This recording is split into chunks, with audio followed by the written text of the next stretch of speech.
Yo lo voy llevando ahora mismo al lugar donde descansaba Héctor Gallego la última noche que nosotros lo vimos con vida. Este es el lugar, entrando por aquí.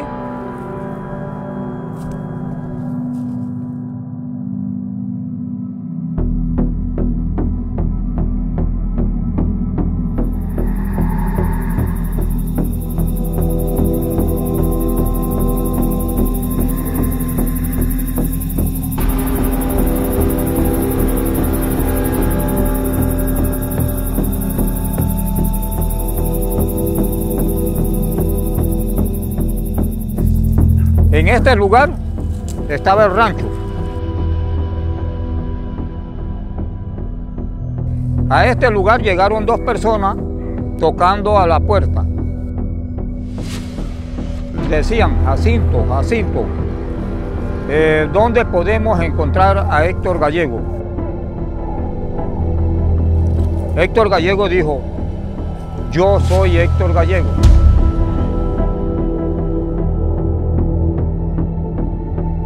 Y se le coloca una persona a cada lado. Al colocarse a cada lado comenzaron a caminar en esta dirección. Cuando iban detrás del carro de la cooperativa, en medio, en el callejón, escuché un gemido. Dijo, ¡ay!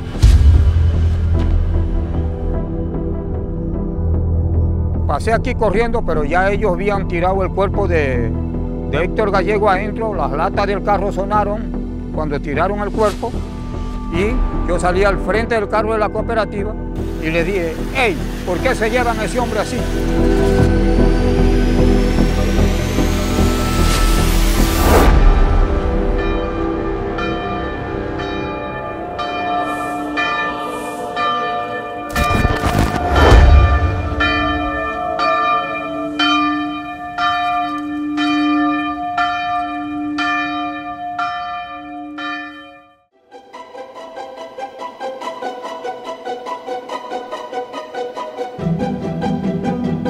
Bueno, Santa Fe, antes de que llegara el padre Héctor Gallego, era una situación muy miserable. El ganado estaba en soltura.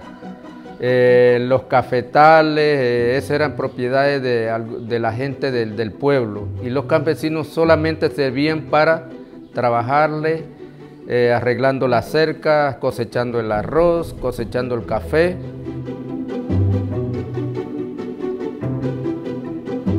Y solamente se pagaba 50 centavos a los mayores y a los niños, como en ese caso que yo tenía 16 años, solamente me pagaban 25 centavos. La gente en aquel tiempo era una gente, yo diría que ignorante, no iba a la escuela.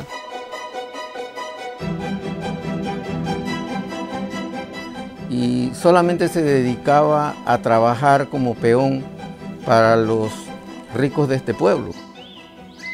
Nosotros teníamos temor que la gente del pueblo era más superior a nosotros y eso fue lo que él nos hizo ver, de que no, que todos teníamos un solo valor. Gallego nos dijo, miren, quítense esos lentes de cuero que les han puesto por décadas al pueblo de Santa Fe y miremos la realidad y miremos de frente a toda la población. Aquí no debe existir caciquismo, aquí no debe existir explotación. Héctor es un ejemplo para nosotros de eso, de no dejarnos achantar, no dejarnos tirar como antes lo hacían. Nos escupían y no decíamos nada, veíamos a los caciques y era prohibido mirarle la cara, había que agacharse, hacerle la venia, éramos serviles antes. Yo siento que Héctor fue un profeta de aquellos que decían, de esos que vienen a liberar un pueblo y que vienen a dar un mensaje. Héctor nos dijo, basta, eso no es así, el ser humano no tiene ese comportamiento. El que tiene ese comportamiento son los que quieren someter a los pueblos como el tiempo del feudalismo, de la esclavitud.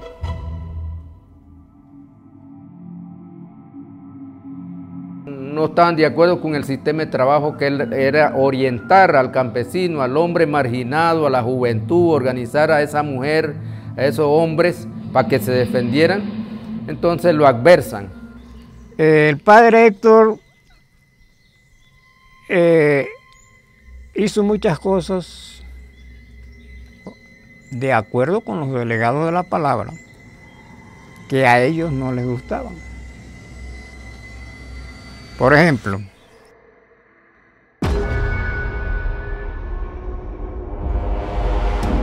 para un San Pedro, él reunió a todos los delegados de la palabra para consultarles si se celebraba la fiesta del San Pedro o no se celebraba.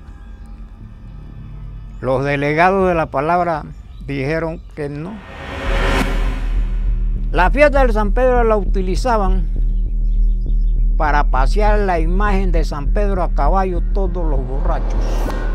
Cuando ya estaban borrachos, agarraban la imagen de San Pedro y se ponían a pasearla, a correr a caballo, a gritar, a emborracharse. Y ese día pues agarraron a Héctor allá en el rancho, ahí donde está el Super 2. Eso era un rancho de Palma grande. Algunos responsables o delegados de la palabra lo encerraron. Y la gente desde afuera les amaqueaban la puerta, lo alaban por la camisa y le decían barbaridades porque no lo dejaron salir para que lo golpearan. Y al año siguiente, yo creo que eso fue en el 70, en el 71, se lo llevaron. Y que el Estado Mayor había decidido que había que desaparecerlo. Con el G2 no se tienen buenas experiencias. Yo fui perseguido del G2 cuando fui estudiante universitario, estudiaba economía y tuve que estar en la clandestinidad por varios meses. En mi casa estaba el G2 24 horas en la parada donde me dejaba el bus, 24 horas.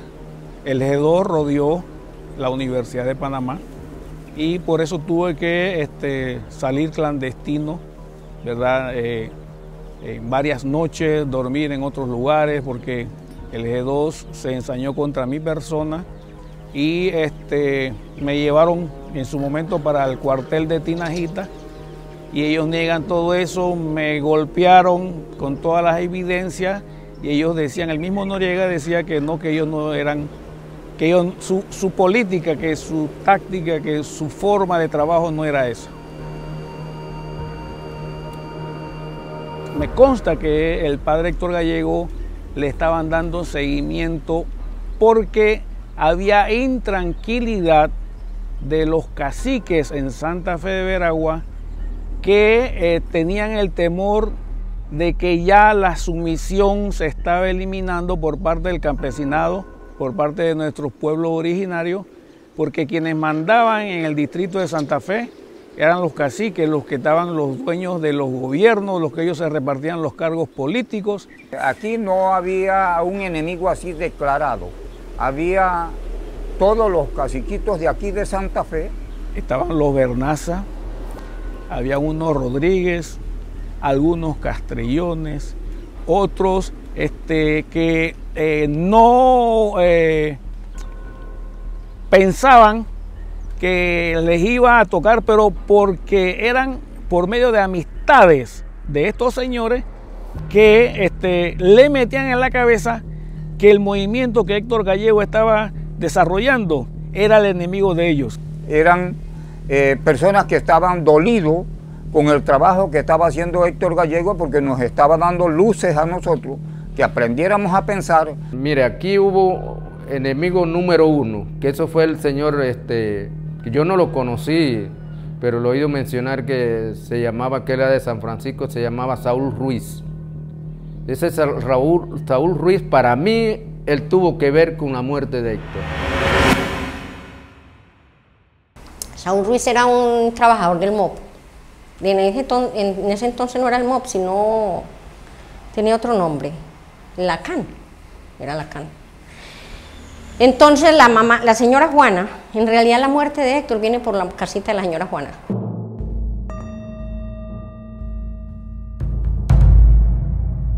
Saúl Ruiz quería segregarle el pedazo a la señora Juana a un terreno para dárselo o vendérselo a un amigo.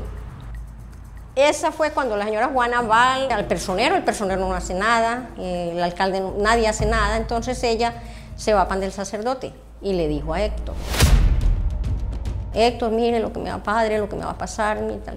Y Héctor fue donde movilizó, le pidió a la gente del cerro, que eran Jacinto, Serviliano y todos ellos, que se fueran a acercar la casita, cosa que cuando llegaran las retroexcavadoras a tumbar la casa ya estaba cercada y no lo podía hacer. Esa noche que ellos cercaron la casa fue que le quemaron el rancho a Héctor. Ese mismo día, cuando regresan de cercarle la casita a la señora Juana, le queman el rancho.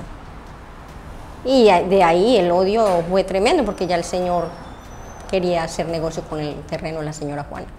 Nosotros sabíamos que aquí había un grupo de ricos, que era el grupo de patronos, que era el que generaba fuentes de trabajo para los campesinos.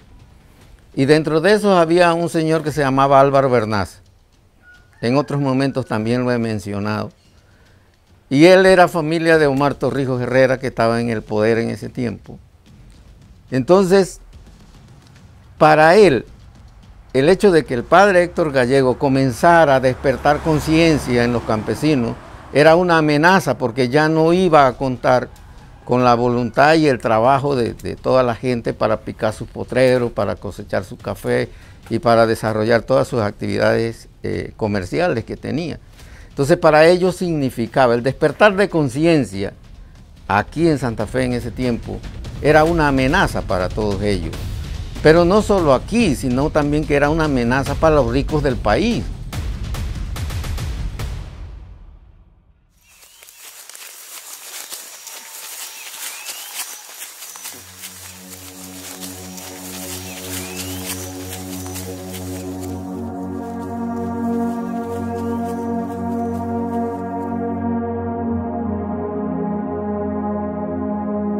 Decían que estaba enterrado en Tocumen y que había unos restos ahí. Para nosotros, ahí estaban los restos de Héctor. Que a Héctor lo habían tirado en una letrina ahí en San Francisco. No fue ahí. Que se lo habían llevado por Panamá, lo tuvieron no sé cuántos días allá en el cuartel. Y después lo desaparecieron. O que lo tiraron armado. Para mí hay un código de silencio en eso, que el gobierno de ese tiempo y todos los que han sucedido mantienen ese mismo código, o sea, no les interesa por nada descubrir la verdad.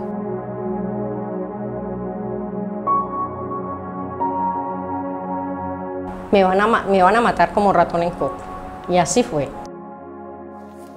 Nos decían, no, está en Divisa, no, que fue allá en Tocumen, no, que está en Cañaza, que está en San Francisco, y nos tenían para allá y para acá, que está en Coiba y para allá se movió.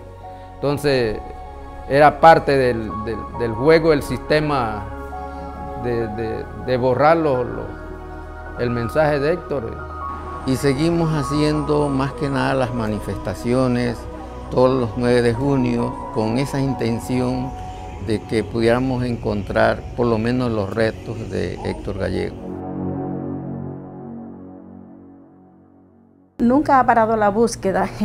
Lo que estamos realmente haciendo es agotando todas las probabilidades que han sido incluso sopesadas de que puedan estar entre esos restos que en aquel momento se sacaron de lo que se llamó el cuartel de los Pumas.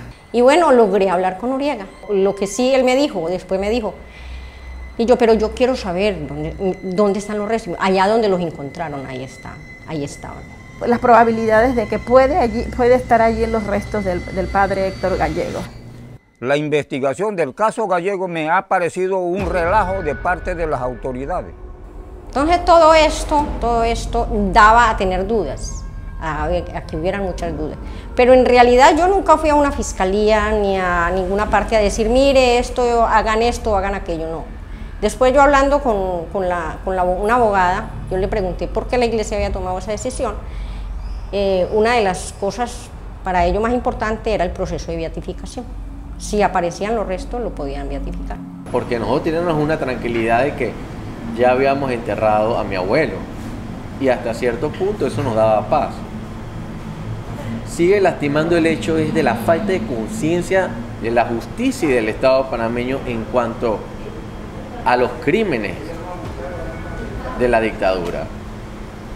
Y el comportamiento de la fiscal da mucho que decir, hace a muchas preguntas.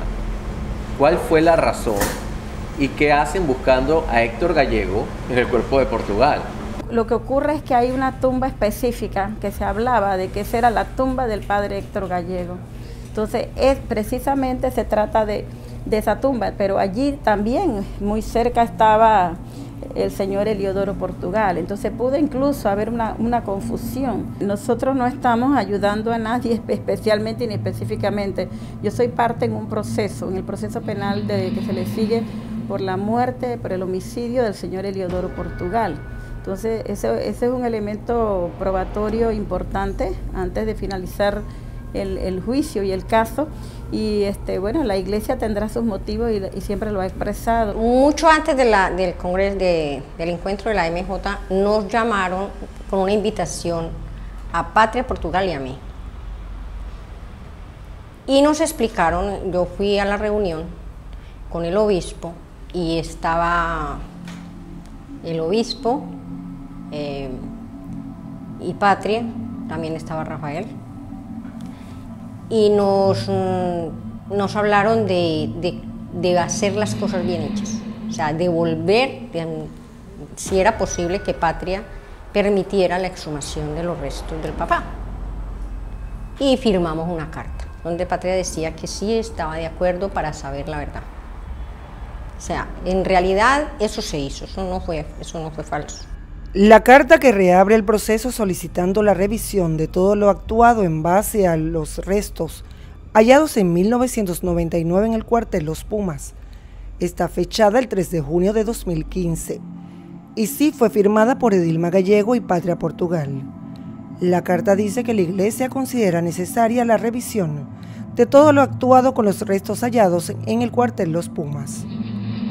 Corría el 2015, un año antes de que el Papa Francisco anunciara la realización de la JMJ en Panamá. Yo creo que la iglesia no hizo lo suficiente, ni ha hecho lo suficiente, ni va a hacer lo suficiente.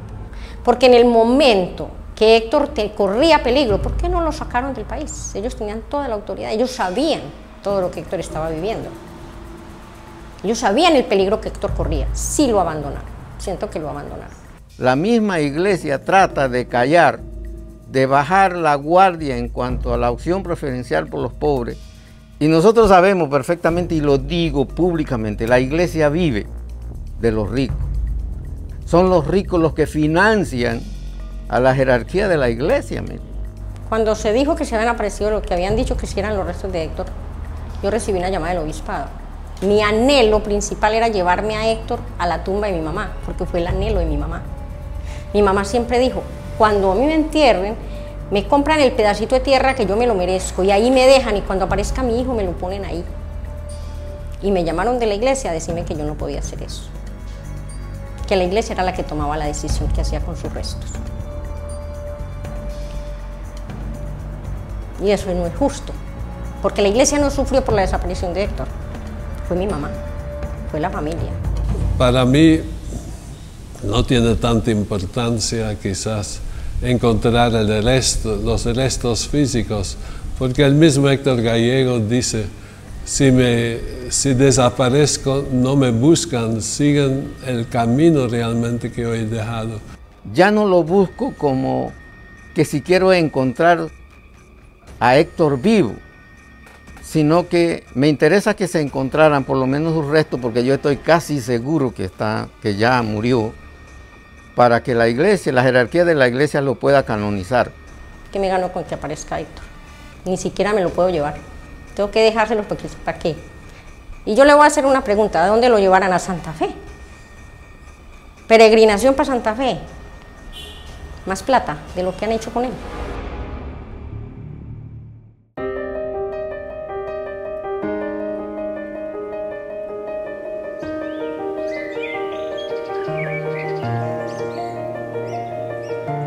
La gente lo acusaba de comunista, ¿eh? Estaba enseñándole a la gente cosas malas, ¿no? Eso era lo que Héctor enseñaba. Cómo se sembraba tal cosa, ¿eh? Cómo se trabajaba la tierra y cómo se debería uno apoyar uno con el otro.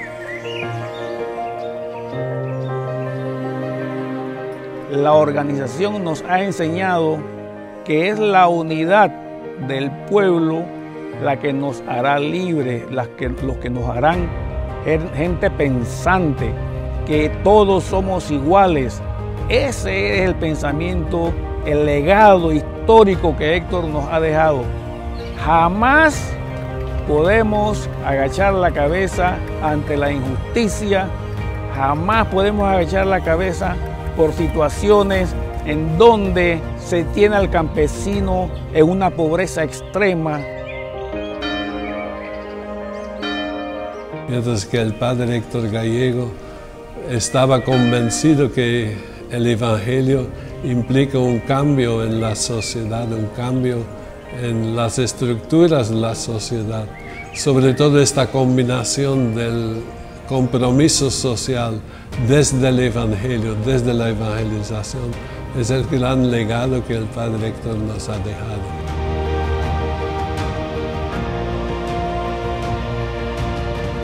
Bueno, el padre Héctor Gallego para mí fue la presencia del mismo Jesús que vino a Santa Fe. Para mí, Héctor Gallego hoy es un santo. Él me decía, si yo desaparezco, no me busquen, sigan la lucha.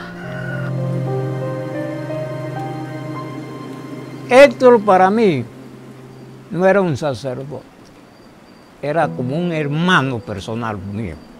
¿Eh? ¿Por qué?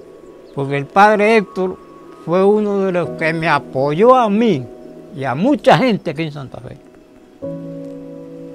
Y por eso yo todos los días me recuerdo de esto.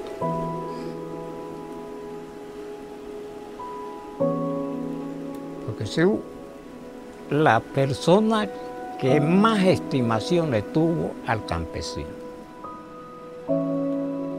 Era una convivencia cristiana con ciertos temas de motivación, basados principalmente en textos bíblicos y encaminados hacia la idea, sembrar una idea de cambio, una idea de liberación, una idea de reconocimiento de sus propios valores y una idea también entonces de que para vivir la vida cristiana necesitábamos organizarnos, necesitábamos realmente experimentar y sentir lo que es la comunidad.